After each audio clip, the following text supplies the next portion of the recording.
Saya pernah berpikir bahwa persahabatan laki-laki seperti milik saya dan Rea adalah hal paling murni di dunia ini, tak ternoda oleh apapun selain ikatan darah yang tak terlihat. Kami tumbuh bersama di sebuah kampung kecil di pinggiran Jakarta, di mana sungai kecil mengalir tenang di belakang rumah-rumah kayu kami, tempat kami sering bermain cilukba sejak kecil. Rea selalu menjadi yang terdepan, yang melindungi saya dari anak-anak nakal di sekolah, yang membela saya saat ayah marah karena nilai buruk. Saya mengaguminya diam-diam, tapi saya bilang pada diri sendiri bahwa itu hanya rasa hormat seorang sahabat. Sampai hari itu, ketika dia mengajak saya rating di Sungai Elo, Magelang. "Ayo bro, kita butuh petualangan sejati," katanya sambil tertawa lepas, mata coklatnya berbinar di bawah sinar matahari pagi. Saya ragu pada awalnya. Hidup saya saat itu sedang kacau, pekerjaan di kantor kecil membuat saya lelah, hubungan dengan pacar perempuan yang sudah 2 tahun terasa datar, seperti air sungai yang tak pernah bergolak. Tapi Rea bersikeras. "Kita berdua saja seperti dulu. Tanpa cewek-cewek yang ribet." Kata-katanya itu membuat hati saya berdegup aneh, tapi saya abaikan. Kami berangkat naik kereta malam ke Yogyakarta, lalu lanjut bus ke Magelang. Sepanjang perjalanan kami bercerita tentang masa kecil, tertawa mengenang saat kami mencuri mangga dari kebun tetangga. Tapi di balik tawa itu, saya merasakan sesuatu yang menggeliat di dada saya. Mengapa tatapannya terasa lebih lama? Mengapa sentuhan bahunya saat tidur di bus membuat tubuh saya panas? Kami tiba di Basecamp Prating pagi-pagi. Udara dingin pegunungan menyapa kulit kami. Pemandu memberikan helm dan pelampung, tapi mata saya tertuju pada Rea yang sedang mengikat tali pelampungnya. Tubuhnya yang atletis dari sering main futsal terlihat begitu kuat, dan saya buru-buru memalingkan muka. Apa yang salah dengan saya? Ini Rea, sahabat sejak SD. Kami naik perahu karet berdua dengan satu pemandu di belakang. Sungai Elo mengalir deras tapi tidak terlalu ganas, jeram kelas I yang katanya cocok untuk pemula. Saat perahu meluncur, air menyembur ke wajah kami, dan Rea berteriak kegirangan. "Ini hidup, bro," katanya sambil mendayung kuat. Di tengah jeram pertama, perahu kami oleng hebat. Saya hampir terjatuh, tapi tangan Rea cepat meraih lengan saya, menarik saya kembali dengan kekuatan yang membuat jantung saya berhenti sejenak. Tubuh kami saling menempel sebentar, basah kuyup, dan saya merasakan napasnya di leher saya. Saat itu, dunia seolah berhenti. Mata kami bertemu, dan ada sesuatu di sana, bukan hanya persahabatan. Saya panik, tapi juga bahagia. Tidak, ini salah. Di Indonesia ini, di kampung kami yang religius, bagaimana mungkin? Saya dorong perasaan itu dalam-dalam, bilang pada diri sendiri bahwa itu hanya adrenalin. Sepanjang pengarungan, kami saling bantu mendayung, tertawa saat air menyiram, tapi setiap sentuhan tangan kami saat menyerahkan dayung membuat hati saya bergetar. Rea bercerita tentang pacarnya yang baru putus, katanya cewek itu terlalu posesi. "Kadang gue mikir, lebih enak sama cowok aja, gak ribet," candanya ringan, tapi kata-kata itu menusuk saya seperti pisau. Apakah dia serius? Atau hanya bercanda seperti biasa? Saya diam saja, takut jika membuka mulut, rahasia saya akan terungkap. Kami istirahat di pinggir sungai, makan nasi bungkus yang dibawa pemandu. Rea berbaring di atas batu besar, mata tertutup menikmati matahari. Saya duduk di sampingnya, memandang wajahnya yang damai. Dalam hati, saya bergumul hebat. Saya ingat nasihat orang tua, laki-laki harus kuat, harus nikah, punya anak. Tapi mengapa hati ini tak patuh? Mengapa Rea, sahabat yang seperti saudara, tiba-tiba terasa seperti segalanya? Saya takut. Takut kehilangan dia jika dia tahu. Takut dosa.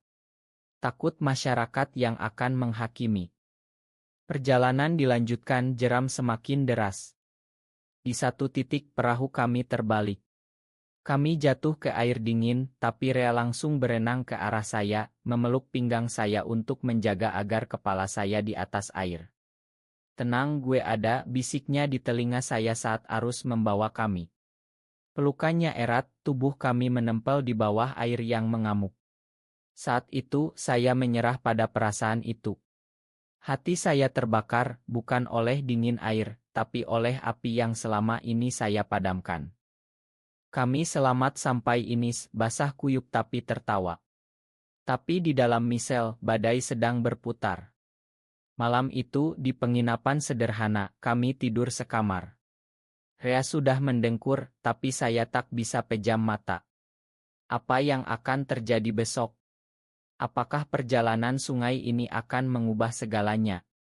Saya tak tahu, tapi satu hal pasti, saya tak bisa lagi berbohong pada hati sendiri. Malam itu terasa panjang sekali. Saya berbaring di kasur tipis penginapan, mendengar napas Rea yang teratur di sebelah. Cahaya lampu temaram dari luar menyusup melalui tirai tipis, menerangi garis wajahnya yang tegas. Saya ingin menyentuhnya, tapi tangan saya gemetar. Apa yang saya rasakan ini? Cinta? Atau hanya ilusi dari petualangan hari ini? Di masyarakat kami, laki-laki seperti ini dianggap penyimpang, dosa besar yang tak termakan. Saya ingat cerita-cerita di masjid tentang bagi yang melanggar itrah. Tapi mengapa Tuhan ciptakan perasaan ini jika itu salah? Pagi harinya, kami sarapan bersama. Rea seperti biasa, ceria dan penuh cerita. Kemarin seru banget, ya. Kita harus ulang lagi. Saya tersenyum paksa, tapi di dalam saya bergolak. Kami memutuskan stay 1 hari lagi, jalan-jalan ke Borobudur yang tak jauh dari sana. Di candi itu, kami naik ke stupa tertinggi, memandang sawah hijau yang membentang. Rea berdiri di samping saya, angin meniup rambutnya. Gue senang banget bisa sama lo lagi kayak gini, katanya pelan. Suaranya terdengar berbeda, lebih dalam. Saya menoleh dan mata kami bertemu lagi. Kali ini tak ada jeram yang mengganggu. Hanya kami berdua di atas dunia. Gue juga, jawab saya lirih. Tapi kata-kata itu terasa kurang. Saya ingin bilang lebih, ingin katakan bahwa dia bukan hanya sahabat. Tapi lidah saya keluh. Kami turun candi dalam diam, tapi diam yang nyaman, penuh makna tak terucap. Sore itu kami kembali ke sungai, tapi kali ini bukan rating. Kami duduk di pinggir, kaki menyentuh air dingin. Rea melempar batu ke sungai, membuat riak-riak kecil. Lo tahu gak, dulu gue sering mikir kenapa gue gak nyaman sama cewek-cewek, katanya tiba-tiba. Hati saya berhenti. Gue coba pacaran, tapi selalu gak klik. Kayak ada yang kurang. Saya diam, tak berani bernapas. Mungkin gue. Beda, lanjutnya, suara pelan tapi tegas. Saya menatapnya, shocked. Maksud lo, tanya saya, suara gemetar. Rea tersenyum tipis, tapi matanya basah. Gue suka cowok, bro. Sudah lama. Gue takut bilang, takut lo jijik, takut kehilangan sahabat gue satu-satunya. Air mata saya hampir jatuh. Bukan karena jijik, tapi karena lega yang luar biasa. Gue juga, Re, akhirnya saya akui, suara tersendat. Dia menoleh cepat, mata melebar. Serius?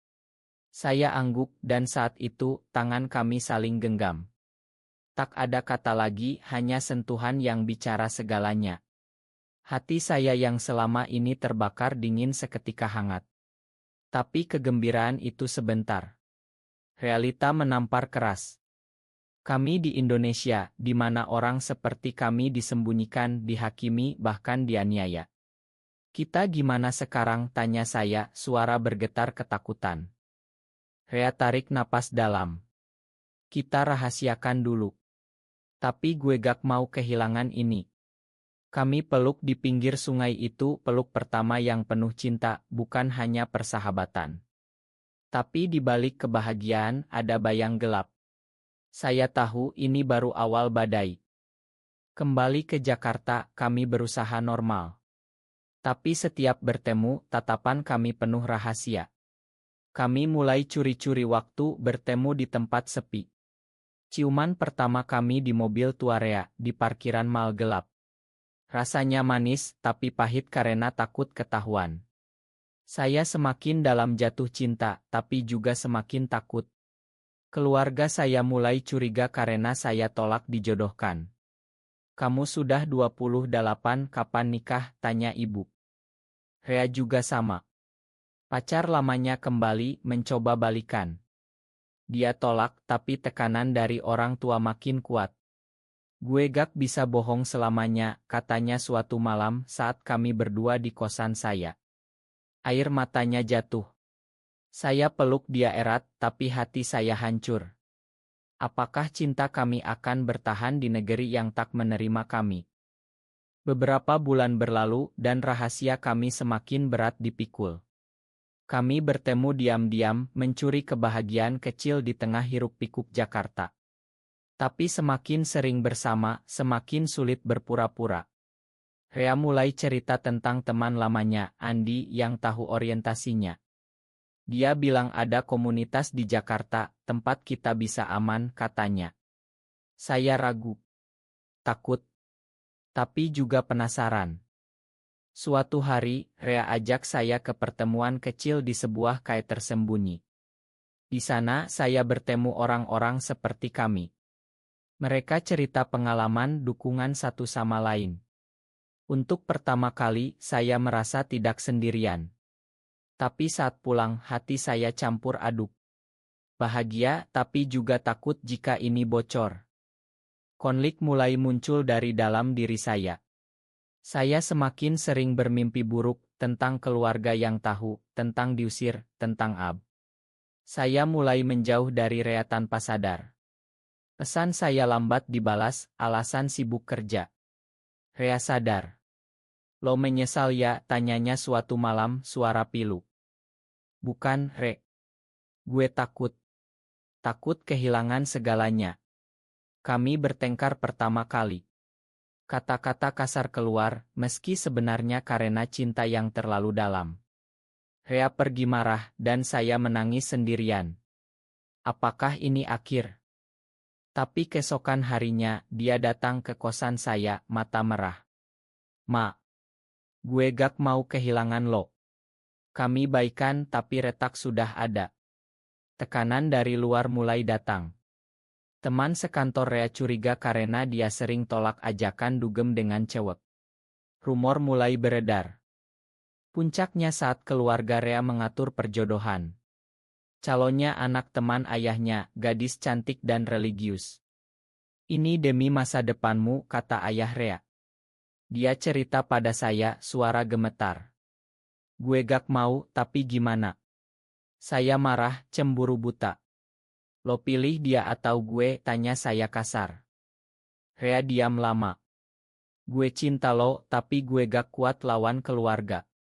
Kata-kata itu seperti belati. Saya merasa dikhianati. Sahabat yang saya cinta memilih pura-pura demi aman. Kami bertengkar hebat dan kali ini Rea bilang mungkin kita berhenti saja. Ini terlalu sakit. Hati saya remuk. Saya sendirian lagi, tapi kali ini lebih dalam lukanya. Saya hindari Rea, hapus nomornya, tapi setiap malam bayangnya menghantui. Apakah ini pengkhianatan? Atau dia juga menderita? Saya mulai cari pelarian. Kembali pacaran dengan cewek lama, pura-pura normal. Tapi setiap sentuhannya terasa salah. Hati saya masih milik Rea. Saya sadar, cinta ini tak bisa dipadamkan begitu saja. Waktu berlalu, tapi luka tak sembuh. Saya semakin tenggelam dalam penyangkalan, kerja keras sampai larut, hindari segala yang ingatkan Rea. Tapi suatu hari, pesan dari nomor tak dikenal, gue kangen. Ma, itu Rea. Hati saya bergetar lagi. Kami bertemu di tempat lama, pinggir kali kecil dekat kampung. Rea kurus, mata cekung. Gue gak jadi nikah itu. Gue bilang ke orang tua gue sakit, butuh waktu. Dia cerita betapa dia menderita tanpa saya. Gue gak bisa bohong lagi pada hati gue. Kami baikan tapi kali ini lebih hati-hati. Kami putuskan cari jalan tengah. Rea mulai terbuka pada adiknya yang paling dekat dan ternyata diterima. Harapan kecil muncul. Tapi badai besar datang. Rumor di tempat kerja Rea bocor. Seseorang lihat kami bersama, Otto diam-diam. Besoknya, Rea dipanggil bos, dipecat dengan alasan tidak sesuai nilai perusahaan. Dia hancur. Semua gara-gara gue, katanya menangis di pelukan saya. Saya marah pada dunia, pada masyarakat yang menghakimi tanpa tahu cinta kami seberapa dalam. Kami semakin dekat dalam penderitaan. Rea pindah kosan jauh dari keluarga sementara. Kami hidup bersama diam-diam, seperti suami istri tapi tanpa nama. Konflik dalam semakin hebat. Saya mimpi buruk tentang neraka, tentang orang tua yang tahu. Rea juga sama, tapi dia lebih kuat. Kita pilih bahagia kita sendiri, katanya. Tapi pengkhianatan datang dari tempat tak terduga. Teman lama kami yang dulu dekat tahu rahasia. Dia yang konserati sebarkan rumor ke kampung. Keluarga saya tahu. Ayah marah besar, ibu menangis. Kamu bikin malu keluarga, teriak ayah. Saya diusir sementara. Rea datang jemput saya. Kami lari ke kota lain, mulai dari nol. Sakit, tapi bersama. Di pengasingan itu, cinta kami semakin kuat. Kami saling dukung, cari kerja baru, bangun hidup kecil. Tapi hati saya masih terbakar oleh luka pengkhianatan teman itu. Mengapa manusia begitu kejam pada yang berbeda? Hidup di kota baru terasa seperti mimpi buruk yang indah. Kami sewa kamar kecil, kerja serabutan. Tapi setiap malam, pelukan Rea buat saya lupa segala. Cinta kami tumbuh dalam rahasia, tapi juga dalam kebebasan kecil. Kami gabung komunitas online, cerita dengan yang senasib. Dukungan itu beri kekuatan. Rea mulai tulis cerita kami anonim, bagikan pengalaman. Banyak yang terinspirasi, bilang kami beri harapan. Tapi masa lalu mengejar. Keluarga Rea cari, paksa pulang. Ayahnya sakit, katanya karena malu. Rea hampir menyerah, mau pulang pura-pura normal. Gue gak mau ayah mati gara-gara gue, katanya nangis. Saya marah, merasa dikhianati lagi.